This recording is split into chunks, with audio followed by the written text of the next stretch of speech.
Problem is that we have to work with the realities of what is there on the ground. But having said all of that, I feel very, very positive, and I can assure you that with Devendra ji at the helm, Maharashtra kadi thamnar nahi. 66% of India's data center capacity is in Maharashtra, and we are right now projected to become 10.2 gigawatt by 2031. So just Maharashtra, Mumbai, Navi Mumbai and Pune will have 10.2 gigawatt worth of data centers. Every single day, I get one data center request. In the last 1.5 to 2 years, Toyota has opened a new plant, EV plant in Chhatrapati Sambhajinagar. Hyundai has opened a new EV plant in Pune in the erstwhile GM's plant. JSW has opened a new EV plant in Chhatrapati Sambhajinagar. Ather has opened a two-wheeler plant in Chhatrapati Sambhajinagar. Mahindra recently announced one of their largest EV plants in Nagpur, and this was one of the biggest investments. Places like Chhatrapati Sambhajinagar, places like Gadchiroli, which will become a steel city, places like Nagpur, places like Ahilya Nagar,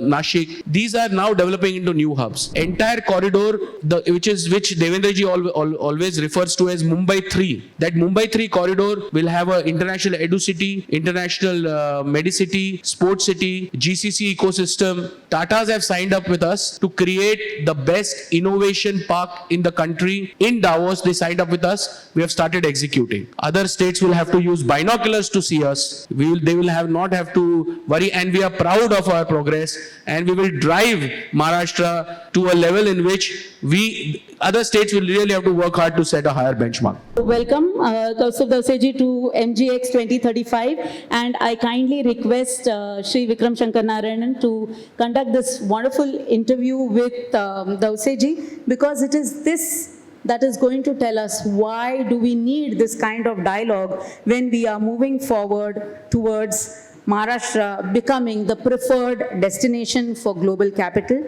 advanced manufacturing, innovation ecosystems, and future industries. Over to the both of you. Thank you so much. Ruchita, thank you so much. Touchwood.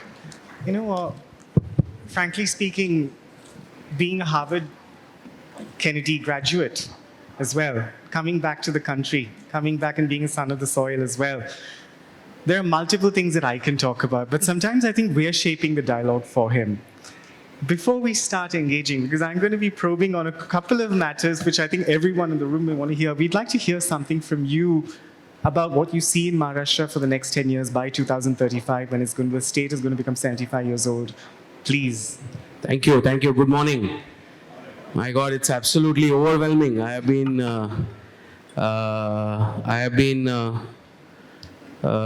moved by the reception and the conversation and the great introduction. It's really not many times that we generally get this kind of welcome, and I'm absolutely delighted that I got this at a place which is very close to my heart.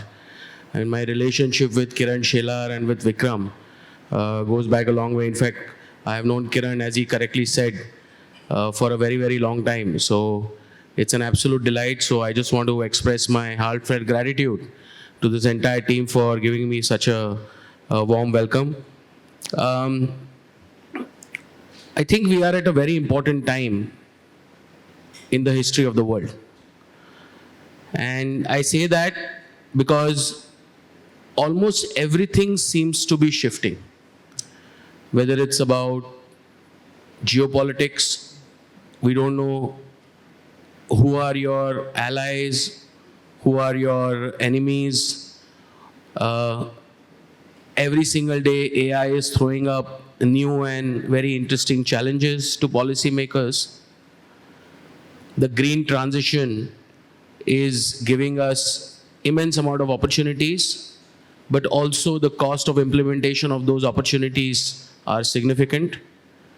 But in all this entire turmoil, what stands extremely, extremely important is the fact that we are part of a country which has displayed immense character in this entire global geopolitical headwinds that we have been seeing for the last few months. And that comes from the fact that we have an absolutely solid leadership at the state doubled up by an amazing leadership at the center. So I would say that this is a very, very interesting time. Difficult, complicated, is an interpretation of the challenges that you are confronted with. Interesting because each one of us, we come from a different sphere. So the kind of challenges that we are confronted with are very different. That's why I say it's interesting is because we are yet evaluating strategies on a day-to-day basis on how to position ourselves. And that is the reason why I feel, as an eternal optimist, I feel that this is one of the greatest opportunities that the world will ever provide us. And I say this because of Maharashtra is a $660 billion economy. We have been growing at about 10.2% CAGR CAGR last 7 years, barring the COVID years. We have about 129 million people in the state. 65% of our population is less than 27 years of age. 50% of our population is in kindergarten to 12th grade. So we have a great demographic dividend. But if, Vikram, we don't have the right leadership, both at the state and the center, if we don't execute and skill people, this demographic dividend will turn into a demographic curse. And that is the reason why it is very, very necessary that we are able to act fast, execute well, and create value eventually. Maharashtra, as you rightly said, our number is about 39. 39% of all FDI is attracted by Maharashtra.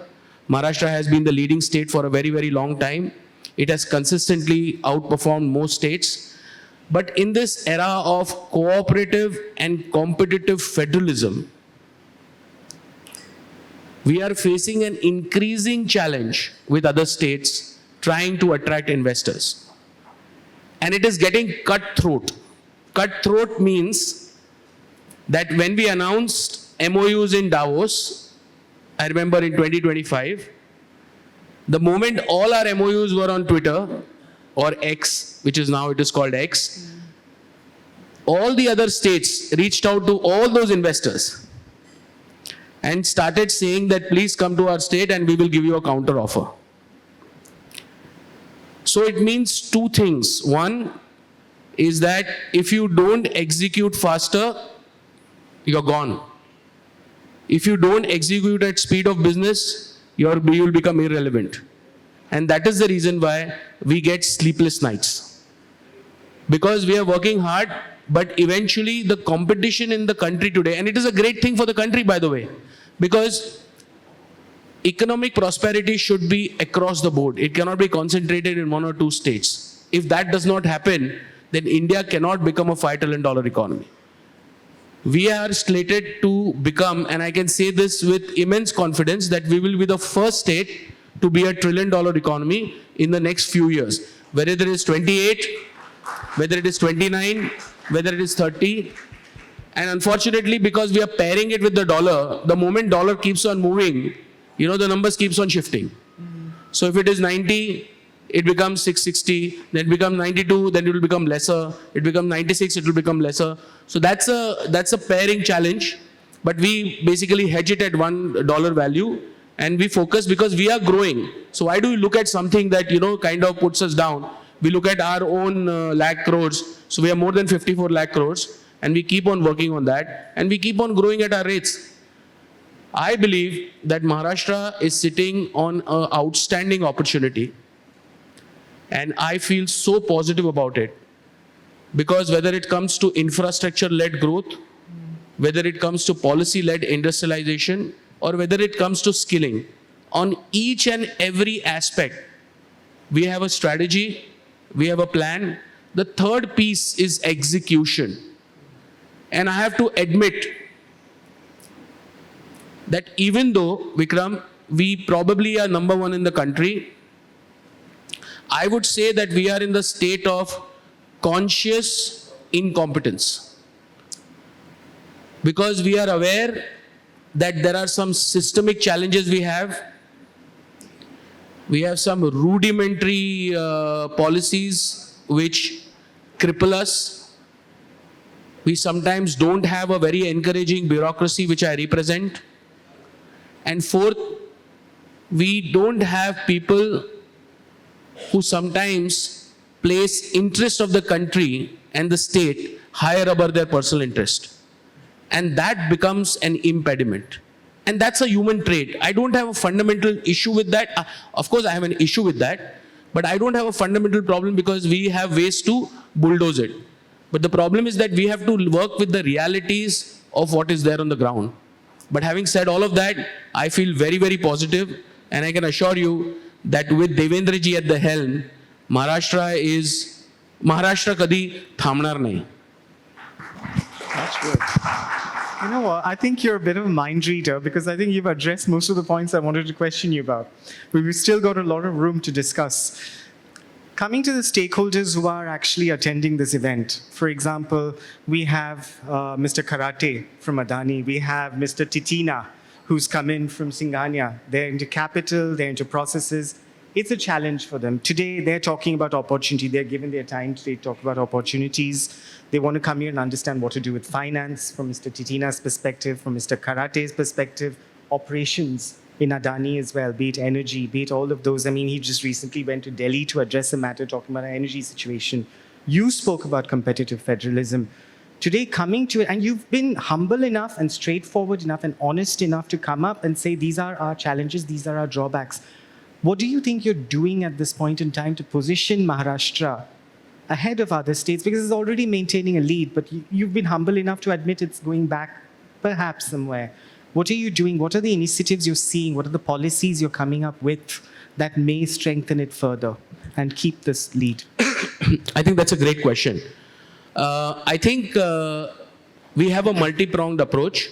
One very, very good thing or a great thing that happens is that if you just do a comparison of the growth of Maharashtra from, let's say, 2000, just do a decadal growth, 2010 to 2000, 2000 to 2010, 2010 to, let's say, 2014, and 14 onwards, you will realize that Maharashtra was the same, bureaucracy was the same, capital was there, investors were knocking on your doors. Then what the hell changed? Why in the last, if we were at $250 billion in 2013, how did we become $660 billion in the last 10 years? What has changed? It is exactly all the parameters almost the same. I think, and I may be biased because I work in the system and I work with an individual, but the matter of the fact is, or the fact of the matter is, that one individual and his vision and his competence and his ability to influence investors and tell them that there will be a certainty in my governance, and talking to bureaucracy and telling them to shape it up, to deliver to the goods, to remember what oath you took, and to deliver to the people. And all of that has culminated into this giant leap. So one defining factor for Maharashtra is no one but Devendra Fadnavis. And that is because, and we are seeing the results of that. If you remove Devendra Fadnavis from the picture and you put Maharashtra back to what the 10 years are, so what does one person do? One person basically comes and he completely dismantles the existing understanding, the ecosystems, and he rejuvenates bureaucracy. He empowers them because this work is done by bureaucracy. If the success of Maharashtra is there today, bureaucracy and administration have a very key role to play in that because they delivered. But they delivered because they were empowered. They delivered because they were shown the path. They delivered because a confidence was given and an ecosystem was created. So one person came in and he changed the complete narrative about Maharashtra. Today, Maharashtra is leading. Every single state is thinking about how to compete with Maharashtra and how to make sure that you become what we are delivering already. And that is one fundamental change. The second very important thing that he was able to completely dedicate himself was infrastructure-led development. Now look at the statistics that Maharashtra had when it comes to large-scale infrastructure. We built one metro from Warsaw to Ghatkopar, 11 kilometers in 11 years. It's one of the most shameful statistics that you will ever see in any historical parlance across the world. You cannot take such a long time to deliver such a short metro. And in 14 to 19, he delivered 372 kilometers worth of metro. Now look at the difference of the scale. And why could that happen? Because we went into the detailing of what is required to get projects done faster. Any large project, any large infrastructure project has so many different agencies working.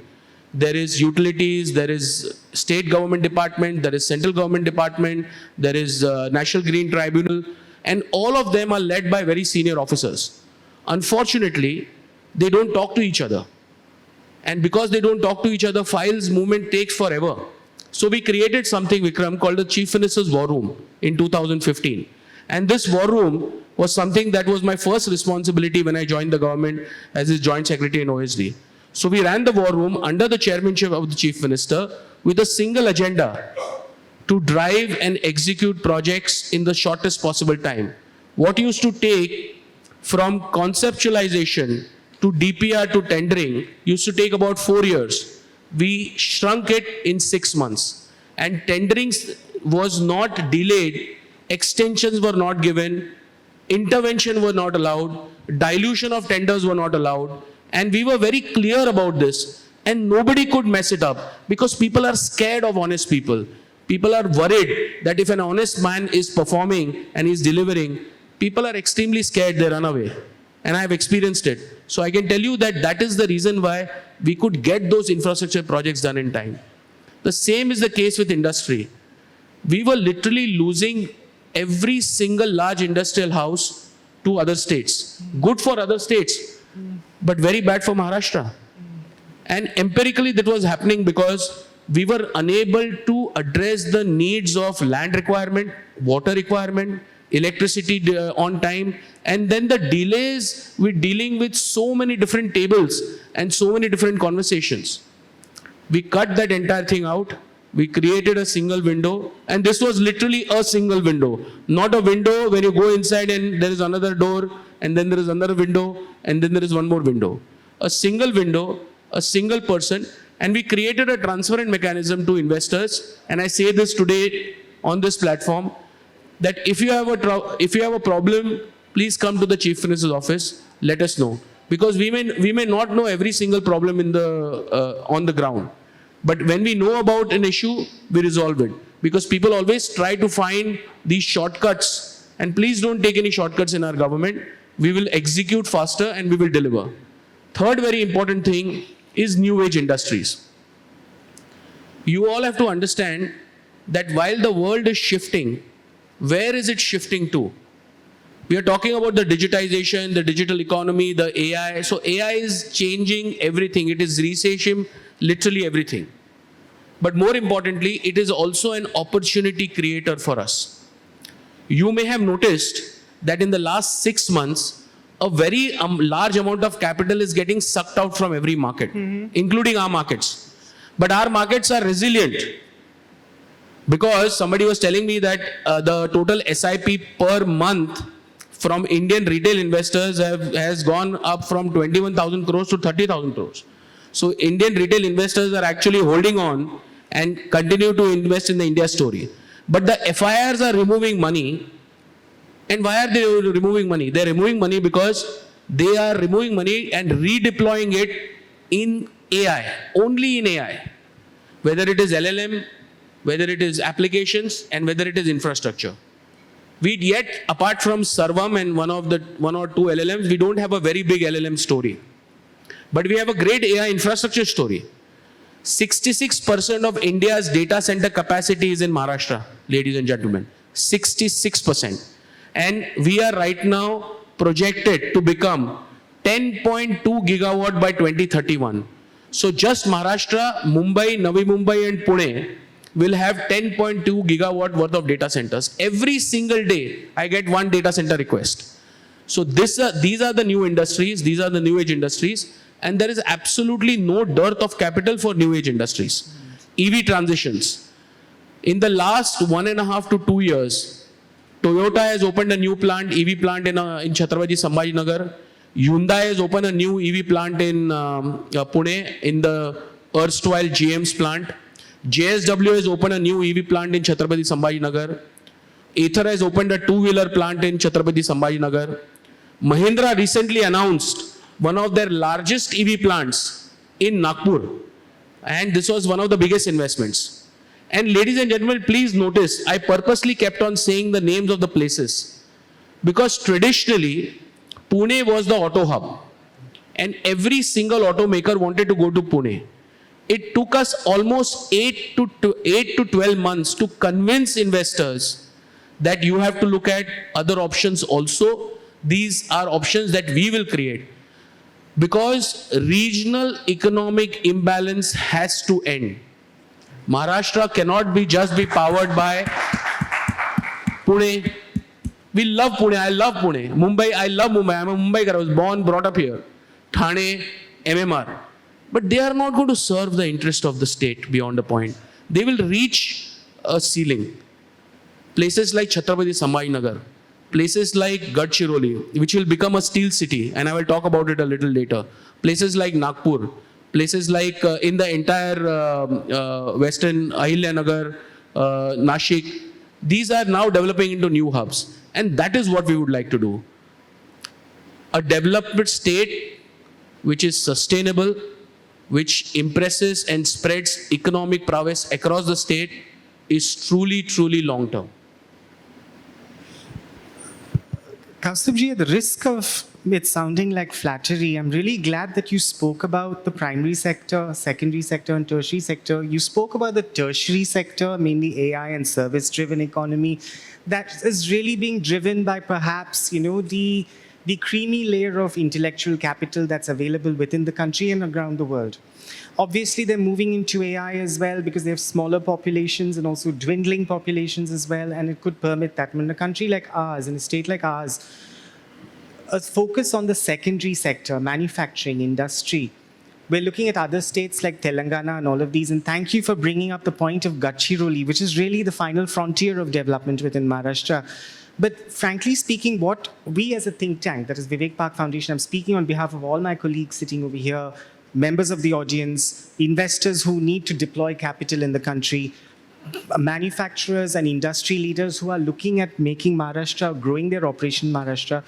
When comparing, say, if I may, a very bad habit, I apologize in advance, but if I were to compare it with, say, Telangana right now that has made strides in their land bank availability and single window, and also coming back from feedback from our primary research surveys that we have conducted with surveys, a large thing is about the red tape in Maharashtra. What initiatives are you taking to strengthen that secondary sector, which is very important for the country, very important for going Atmanirbharta, in order to, import substitute as well? What is Maharashtra doing?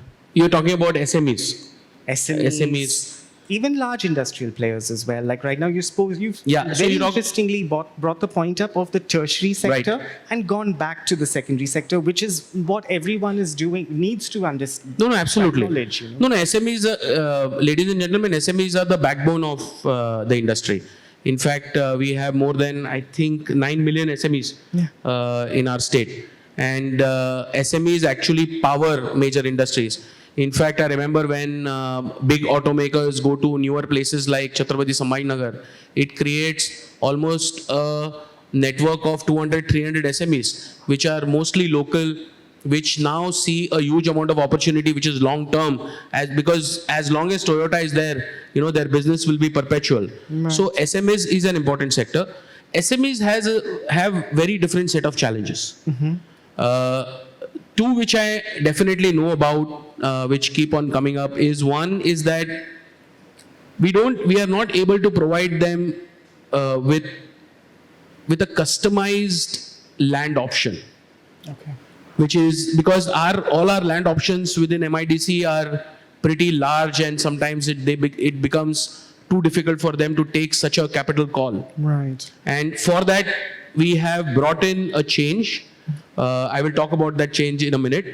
The second issue that they're facing is, in most of the cases, SMEs want or desire large capex items as a service.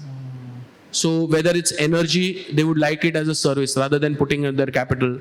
Whether it is cloud or digital, they would like it as a service. Whether it is certain logistics and supply chain, instead of investing themselves, they would like it as a service. In the third piece, they have a lot of options because there is a huge logistic corridor and there are transporters available. But in the first two, that does not exist. That business model is not there. Somebody who basically does this as a profession where he kind of compiles all the energy requirements and then goes to an SME that, I will install everything for you and then you pay me in the next 3-4 years for whatever, for the transformer or for the backup or for whatever his power requirement is, whether it's 0.5 megawatt, 1 megawatt or whatever. So for energy as a service, we are evaluating ways by which the government can enable entrepreneurs to offer that to a large SME as a sector. And the first piece is about making the land available. Now SMEs, if you guys go back, let's say 15-20 years, you will realize that there was this gala system. Small galas used to be there. There is one in Andheri. There are in many places, one in Lower Parel.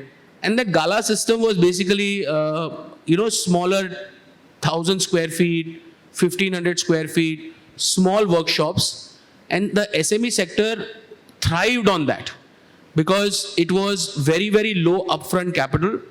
And that ecosystem, after, let's say, I have not seen that being used aggressively in all the period that I have worked. So I believe that system, especially in certain nodes, so think of it as a mini industrial park for SMEs. So you know about industrial parks, right? Somebody comes in, he takes away large 300 acres and makes these 10, 15 acre plots, and then he leases them out to industries for long term. A similar model is required, and if there are some entrepreneurs in the room and if you have some ideas on that, come and work with us. And the model essentially is that the same model, but the need to create these smaller sections. And I will just double it up and do it as a turnkey. Come to us, make us a proposal, take the land from MIDC, build these smaller requirement hubs, and add energy and fiber as a service. Right. If you do that, then we will be the biggest uptakers because I can tell you that I have more than 300 people waiting in the line. Right. But sometimes what happens is that we are unable to push it because it does not figure in our priority agenda many times. It just keeps on getting pushed down. So I'm giving an open offer to entrepreneurs here. If you feel that you can help us solve this problem, policy and all I will make. I'm very good at that. But if I want somebody to work with me, then, or the government rather, then come with us with an idea. I have just given you exact pain point of the SME sector. And the question that Vikram asked, this will fuel in a new age of wave of SMEs and completely redefine and bring their costs down. Why is cost necessary to be down? Because these SMEs are now competing with SMEs from China, SMEs from other places. You cannot be their input cost. If it is high, they will never ever be profitable. Right. The per unit cost will keep on increasing. So this is an interesting problem to solve, and I'm throwing the problem back at you all. Well, that's very, very obliging of you, very kind of you. So since you've kindly offered, what we'll do is after this event, right, we will be taking feedback from all those who have attended. And what we'll do is we'll come back to you with a condensed document. We understand time is a challenge for you, even given us so much time today. It's a blessing. No, absolutely no problem. Actually, this is not just polite No, it's a pleasure. Language. Today, if you're talking, you've obviously been working. Of course, the geopolitical scenario has completely changed at the moment. Forces, Israel, the United States, they did not consult with multilateral organizations prior to going into war. We've been really thrown under the gullet at the moment. you've all put your best foot forward in Davos, and every other week, whenever I read the papers, I always see new information about you inviting foreign direct investment, and you're right there next to Mr. Fadnavis doing this at this point in time. How do you feel? What do you feel is going to be in the next coming 1 or 2 years vis-a-vis foreign direct investment into Maharashtra? I'm not asking India, but... No, so I can say that because already we are in dialogues with several different companies, initiatives, foreign direct investments. So before I go into the depth of that, I want to tell you about 2 iconic projects we're doing, which is, obviously it has FDI, and that's why I'm deeply involved. But more importantly, it is helping us solve a very, very big problem. Now we are creating, so you are all familiar with the Navi Mumbai airport? Everyone? Okay, the Navi Mumbai airport today's services, the one terminal has the capacity to service 21 million passengers. Okay? By 2030, that particular airport in 4 terminals will service 93 million passengers. 93 million passengers means 9.3 crores. Okay, per year. But what is very interesting is, next to that airport, 9.3 kilometers from their airport, we are developing an international education city. Now, how did this idea come about? I just gave you the statistics of 50% of our students being in kindergarten to 12th grade. Maharashtra has about 6,000 plus higher technical educational institutions. And some of them are remarkable. But only some are remarkable. What we are increasingly seeing is that most educational institutions is student in, 4 years, student out. And when he comes to the market, he is struggling to get a job. His communication skills is not about verbal. Communication skills is a profound idea. It's about physical, it's about how you appear, it's about how you present yourself. It's a very important trait. I have learned it the hard way. I came from a vernacular medium school, and I was ridiculed for a very long time for not being able to put 2 grammar words together. And I learned from it. So the whole point is that it is essential if you have the aspiration to be on a certain stage. It is not mandatory. You can continue to prosper in whichever language you prefer to be. But if you have an aspiration to be in a certain stage, you need to be multilingual. You need to understand a few languages. The challenge that we were facing is that everybody has an aspiration to study at the best in the world. I did my engineering from DJ Sangvi College of Engineering. I did my MBA from SP Jain. But I had this ardent desire to study policy. And I wanted to study from the best in the world. So then I wrote the necessary exam, got selected, and I went to the Harvard Kennedy School, which is John F. Kennedy School of Government at Harvard University. I would say that I was happy with the coursework, but disappointed in some sense because it was a very Western view of policy. But it gave me frameworks which I could use to solve problems. Everybody has that desire to study at the best in the world. And that is the reason why there are institutions across the world who are really, really creating cutting-edge research, cutting-edge infrastructure in terms of pedagogy, in terms of skills.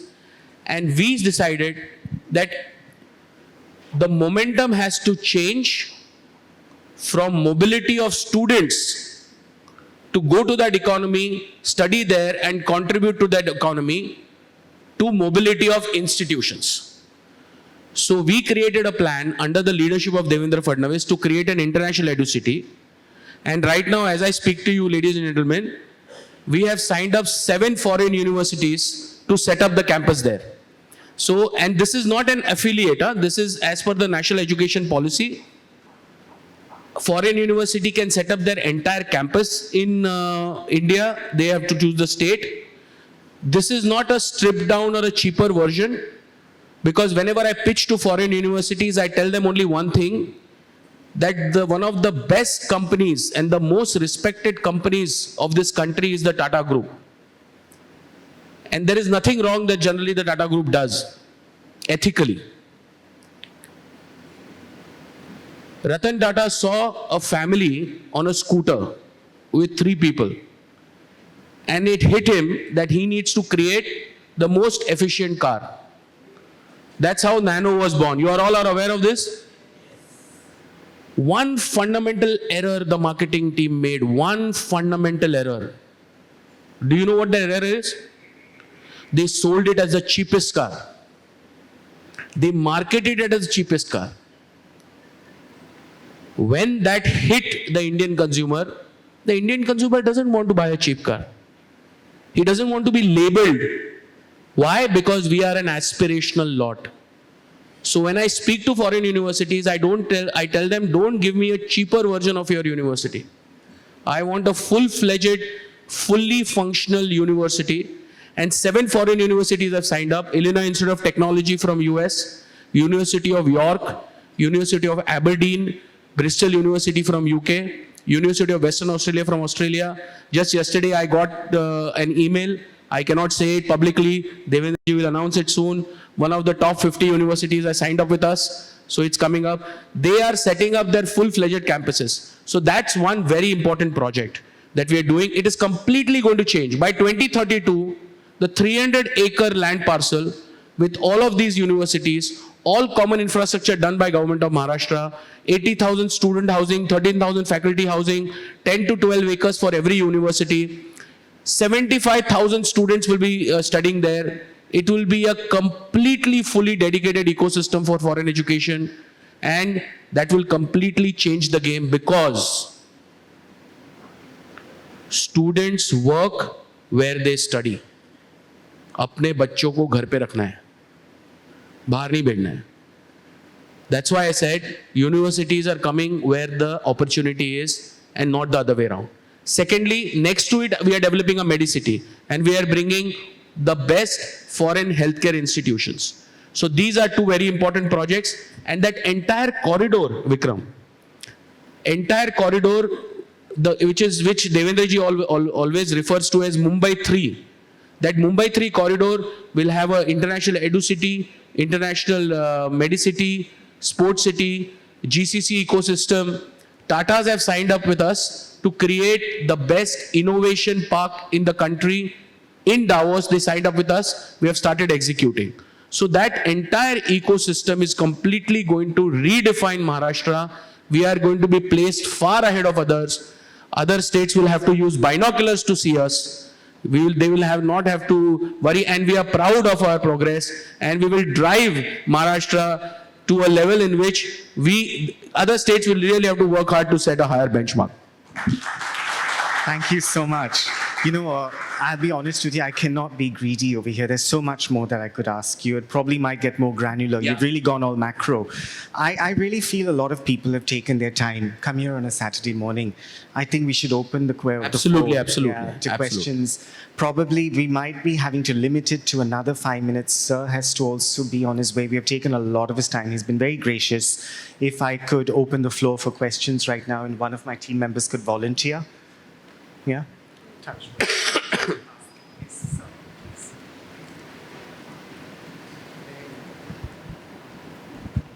Thank you, Vikram.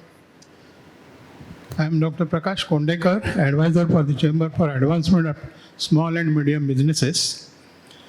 You talked about industrial revolution, I can say, but also you have to think about the enhancing the income of farmers through maybe agro-technological education, then maybe taking up high profit making crops and such other things. So can you throw some light on that aspect? No, absolutely. See, I think 11% of our GDP is from the agriculture sector, but जवळजवळ 45 ते 50% आपली लोकसंख्या agriculture dependent आहे. And the biggest challenge we are facing is that because of climate change, the entire sector is going through the vagaries of nature. So it is becoming increasingly difficult. We are very fortunate that we have such a powerful agriculture sector. So there is food on our plate. Even in all this global crisis, एक shortage झाला नाही आपल्याकडे. ही देवाची कृपा आहे, हे आपल्या बळीराजाची करामत आहे. What we need is advance mechanisation. आपल्याला जर का ॲग्रिकल्चर इन्कम वाढवायचं असेल तर we need advance mechanisation. So त्या अनुषंगाने there are various schemes that the government has already launched. Today if you see the overall agriculture output per farm ज्याच्यावर MSP decide होते, म्हणजे MSPचा फॉर्म्युला आहे की जर का ₹8 पर हेक्टर इज कांदा in Maharashtra, but it is ₹6 per hectare in Kanda in Gujarat. So 8 plus 6 divided by 2 is MSP. So Gujarat farmer is very happy, but Maharashtra farmer cannot be happy because his input cost is more. I am giving you a very simplistic. So per acreage, per hectareage improvement in productivity is the only solution to improving farmer income. There are a lot of schemes. I am not an expert at this, please forgive me, but there are a lot of schemes that government has launched. I know that because I worked on this MahaVistar application, which is an AI application for agriculture, which all the farmers are now using, including farmers who don't have smartphones. They are also using. So via that application, advisories are going to them. They can take photos of crops. It tells them what is the state of the crop, if a pesticide will hit or not, if a pest will hit or not, whether pesticide is necessary. So we are using a lot of technology, and that is the only solution. Rest, the government is always behind farmers. So every year there are schemes that are launched, and also when there is immense agrarian crisis, government steps in to give the necessary aid. Because the farming community has to be protected. It is delicate. It is unfortunately dependent on vagaries of nature. And we will have to make sure that we are able to find a long-term sustainable solution to it. Sir, my name is Umesh Kulkarni, and I am owner of the Kulkarni Food and Water Testing Laboratory. So we have designed few courses for the end college students, like who are in the last year of the college, because nowadays the OJT concept is there, on the job training.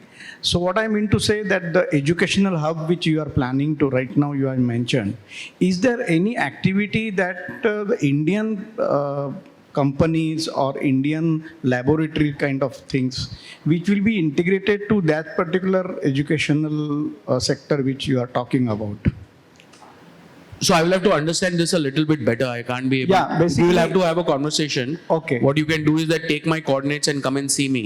Okay. And I will be more than happy to help. See, the whole point is that the education city is in Mumbai, in Navi Mumbai. So all the people, No, my point is everybody that- will be, no, I understood. What I'm saying is that all the opportunities and the jobs that will get created will be for us. Yeah. The university will come, Yeah. but the localization will happen here. So there is a lot of integration that may end up happening. Okay. But I will have to understand this a little bit better. Fine, I will be in touch with you. Thank you. Namaskar, sir. So sorry. So, yeah. Really love the scale and the vision that you have. Amazing it is. So just taking the same question forward. So I come from the edutainment industry. So we are making games based on Bharatiya education. So basically IKS and gamifying it. And so we were really happy how Maharashtra was the first one which started a fund, 500 crore gaming fund. But AVGC. yeah. But we didn't receive an update. So would really love to know about that. So the AVGC fund has been launched primarily for the orange economy. I love it is called the orange economy. And it is basically for the entire AVGC sector. This is the most promising sector, Yes. whether it is gaming, whether it is animation. So we have a very comprehensive plan. It should be there on our websites.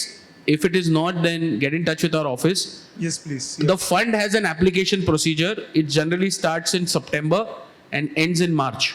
Okay. So you follow that track. Sure. Typically anywhere between 25 lakh rupees to 1.5 crore is what we fund an individual. We are also funding 2 games We are trying to do the Ramayana and the Mahabharata.